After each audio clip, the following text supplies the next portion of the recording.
we are here for that whip around, more whip around here. We have halftime of the Southland Championship.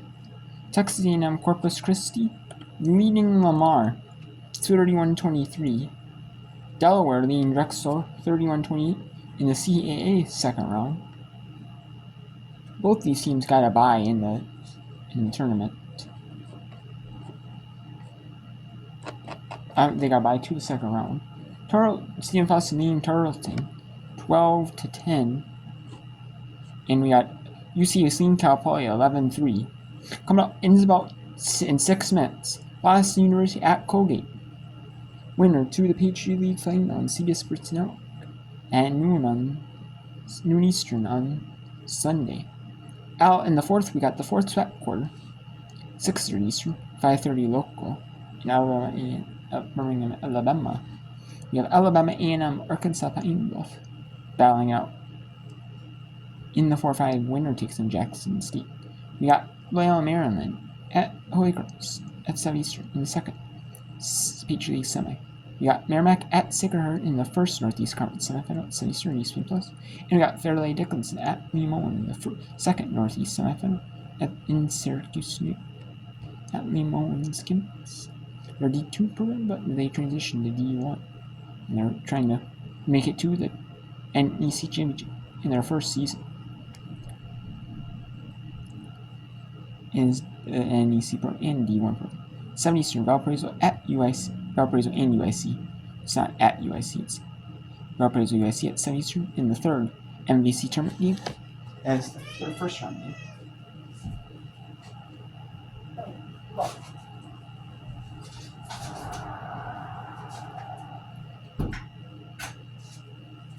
Yeah, that's the first round game. That's the night session. The night session of the women MVC tour. And we got the fourth and final CAA second round game between Northeastern in Townsend at the Entertainment and Sports Arena in Washington, D.C., the home of the Washington Mystics.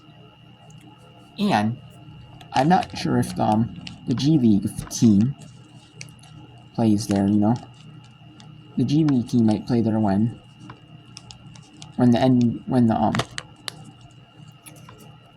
the Wizards Arena is being used at the same time.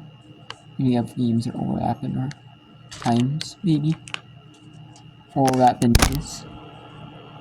Maybe. But maybe I just play there. I'm not sure. I know the Mystics play there.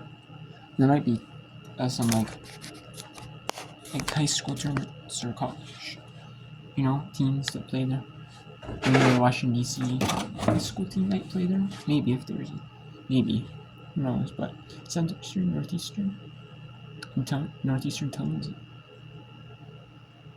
And then at 9:30 Eastern, you got Bradley Missouri State. 9:30 Eastern, 8:30 local. So we have a couple games here on right now.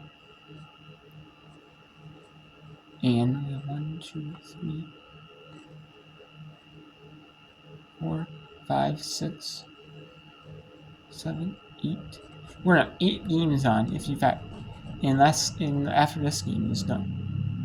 8 total at once, and they'll start to do window, So we'll have a little break for a little while. And they're showing you on ESPN Plus. They're not going to halftime, so they're showing you against group. So I guess we'll show you that as that's the only game is Tarleton State's game.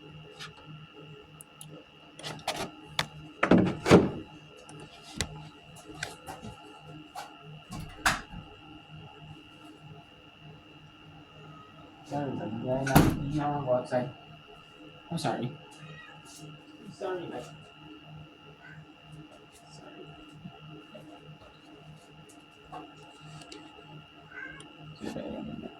You don't go outside. No. I thought you were going outside.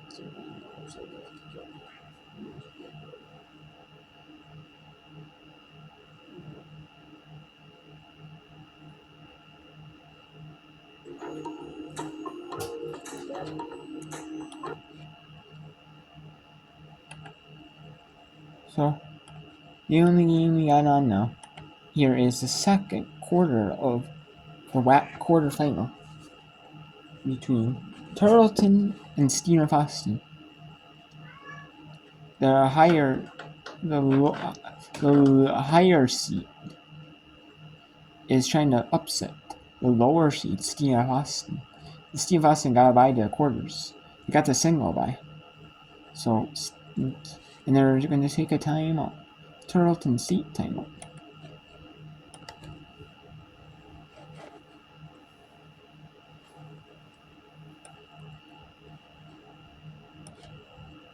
So it looks like we got no games on currently.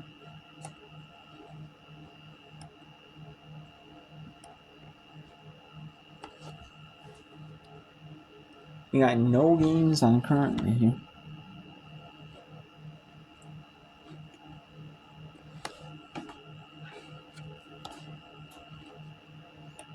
But,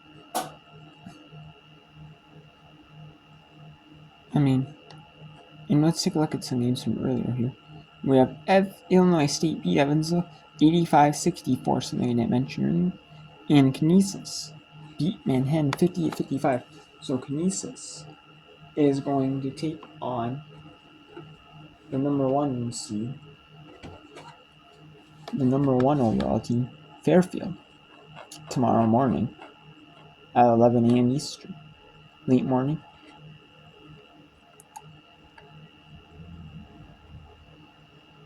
So, we have Cal Poly, and you see this Cal Poly on the left in any minute here. Is Boston University at Colgate. There are a couple of comments, I do. Importance. Patriot League does all the way through the champion tournament, the final. So does the ASUN and the Northeast. However, the Horizon does it, but they don't need it for the summit, the quarters, and first round.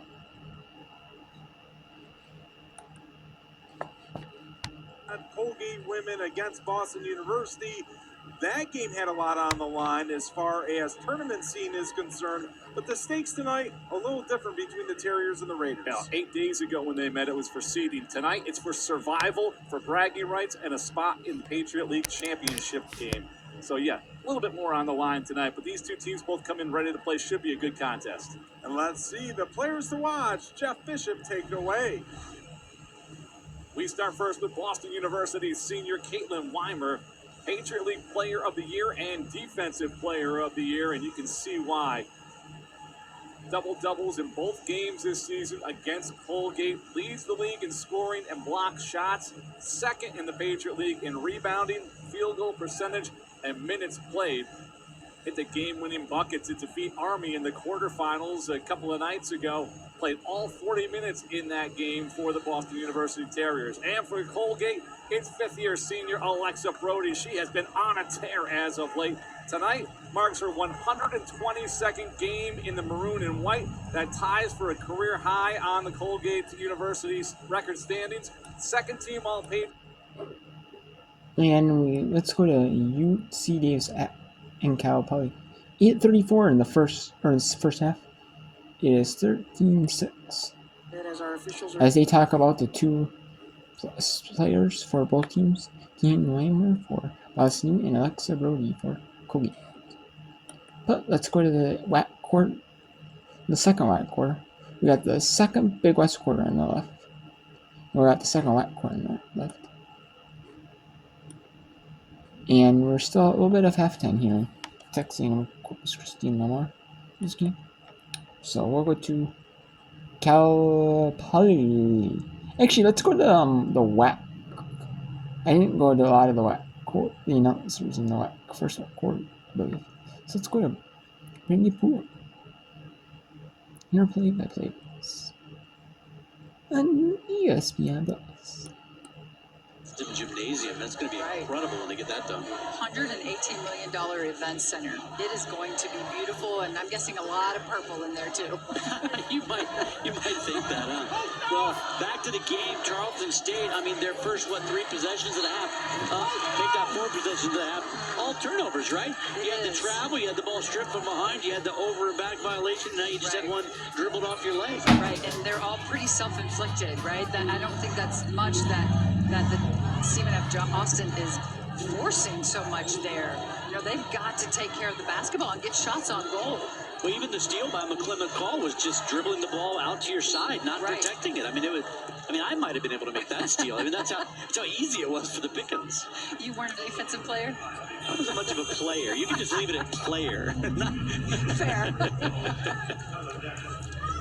That'll put Harden at the line. I mean, to have that many turnovers and you're still only down, I mean, it hasn't really cost them. They gave up 2 points on the pick, but outside of that, they've weathered it pretty well. They have. It can just add up over time. So they just got to be smart about that and take care of the basketball. And, you know, they're lucky that the Lady Jacks are only shooting 24% right now. Yeah, we talk about Stephen F. Austin at the line, these 2 first-year coaches, but the experience, I mean, Lon Reisman, I mean, not only a way to go out getting both your teams to the tournament, but you got Bill Brock. Right. That's a great hire, right? Right. Oh, absolutely. He is, you know, he's won national championships with Baylor. He's been mentored well. He's, you know, won in his own right at the JUCO level and beyond. He just, he knows what he's doing. And it's evidence that he's got his team still sticking together, you know, still playing confidently and playing this well with a chance to go to the semifinals. Well, and on the men's side, he just re-upped Billy Gillespie as the head coach of the men's squad to another term, and Joseph Jones, the interim coach, just won Coach of the Year. So, yeah, pretty much a high note for Lon. Right, he and the interim coach did a great job this year. I saw him at UTA one of the men's games earlier this year, and that's tough. I've had to do that, step into the head coach's shoes. Oh, yeah. And it is not easy to do, but he did a fantastic job for them this year. Harden back it down deck for 3. Can't get it. The lid still on. 1 for 8 from behind the arc for Stephen F. Austin. 0 for 1 from behind the arc for Tarleton. And still, just a 6-point ball game. If you get too complacent here, though, you can see that lead continue to... And that Little just gets hammered from behind by McClement Call.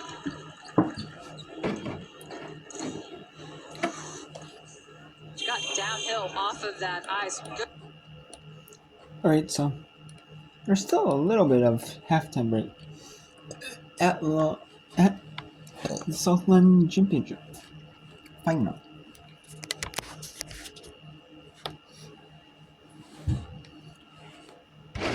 So let's go to UC Davis in Cal Poly. Or yeah, let's go to UC. No, let's go back to Tarleton. Trying to pull the upset on Stephen F. Austin. Your career still going strong, still fired up too. We saw some of that fire at the end of the second quarter in the last game. Got his team rolling. Oh, for sure. Coach Brock's always going to tell it like it is. That's for sure. Shot on a nice block by Acker. Great double team on her, though. Just forcing. They're not going to give her anything easy in the paint. Little brings it up. Long not in there. Interesting they're going this long without Long. Little. Acker. Baseline J. No. Boy, she shot it quickly. Had an easy open look. Just couldn't get it to go down. Quickly ahead to Lombard. Throw it into Harden. Blocked. And Harden can't believe that's not a foul. Did look like she got on top of the ball there, but maybe she was talking about with the body. But right. It feels like they're going to let him, like we said earlier, they're going to let him be physical down there. I love this early post-up in transition, but no, that was a good play on the ball by Acker.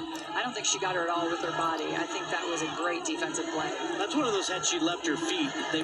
Let's actually go to Davis at Davis and Poly. 2010 in favor of Davis. And then Richards is just a tad bit in the late. second round.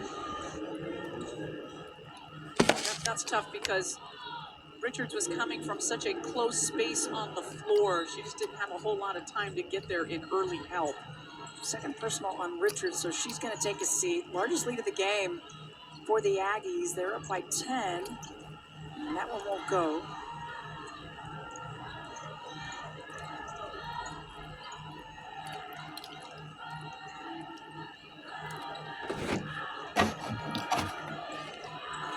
again, trying to get it inside more. Carter, and instead, hand in the passing lane. Epps, defense to offense. Pick 6 there by Epps. Nicely done in the passing lane, an easy run out. 7-0 Aggies run, and their largest lead of the game, now by 12. Nicholas And there's a just bailout kept call. curling. Just trying to get it. Some sort of channel.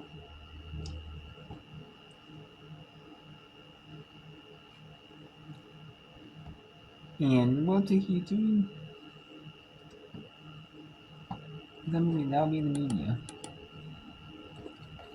And let's go to the Southland title game.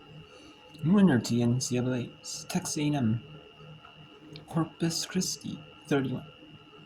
Lamar University, 26.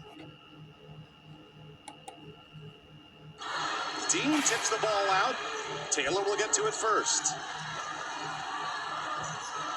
For 3, Dean. Islanders remain up 5.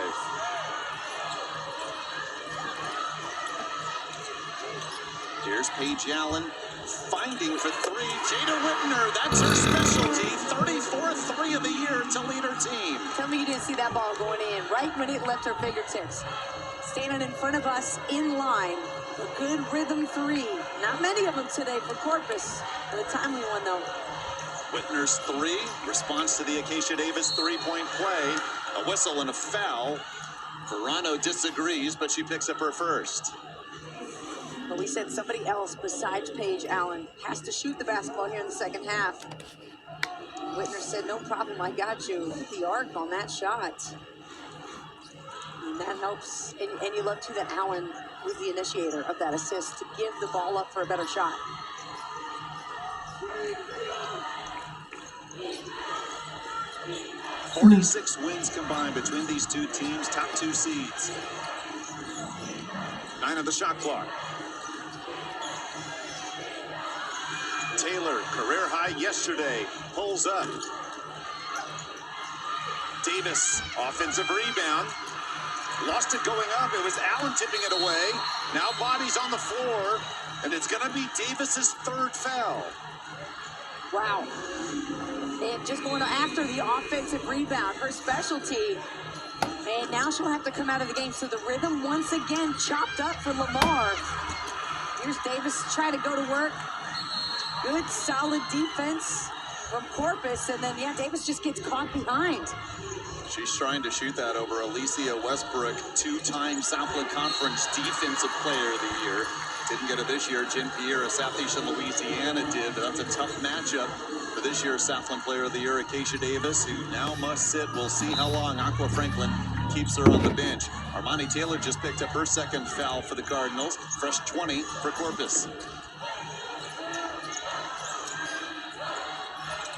Verano finds Westbrook to the rim. Corpus up 10. How about the catch and then the move after? Swinging her arms through, powerful. And you know what, David, it's crazy. I watched them do that same drill in warm-up. I've not seen post players do that a lot, where they swing it through and power dribble up. Well, she put that up with style.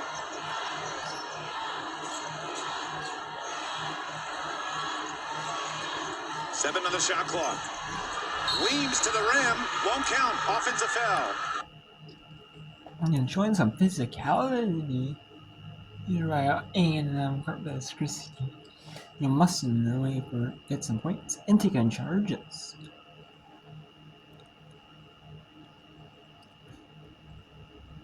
Being fit, being physical, laying your body in the line. And we've only got 4 games on 5 with the CA second round game. I can't shoot because I have the hoops. I don't have the hoops to shoot. But then we have a couple of tipping. We have 4 tipping off at 7 Eastern. We have the the second Patriots tonight. William Marin at Holy Cross. Merrimack at Sicker Fairhaven Sunday morning.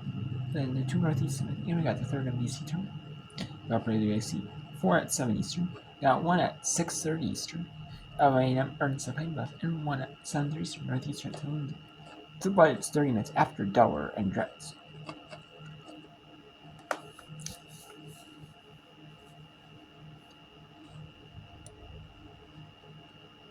let's go back to A&M Corpus Christi University versus Lamar University.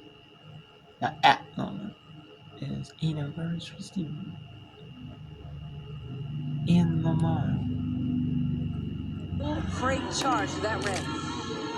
Alicia Westbrook, best player to put on an Islander uniform. This is her 108th career or consecutive start. She's had well above 108. Over 1,500 points in her career. She surpassed that number with her first 2 points today.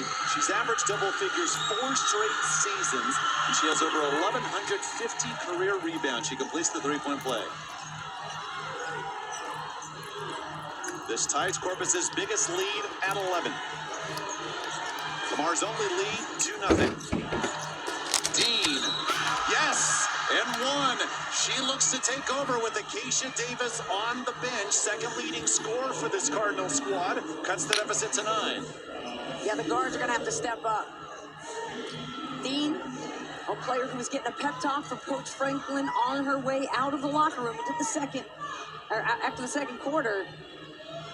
Playing a lot more confident here in the third. I like the way that she's trying to seek out and get this ball game back under control. And she has over 1,300 points in her career. 3-year starter, already has her degree in Mineola, Texas, now working on her master's. Quick feed inside, McGill for 2. Yeah, if you can catch Lamar before they get their defense set and interior post presence, the way McGill was able to establish that, I mean, they again go back to passing quickly and shooting quickly. Dean again. Islander basketball.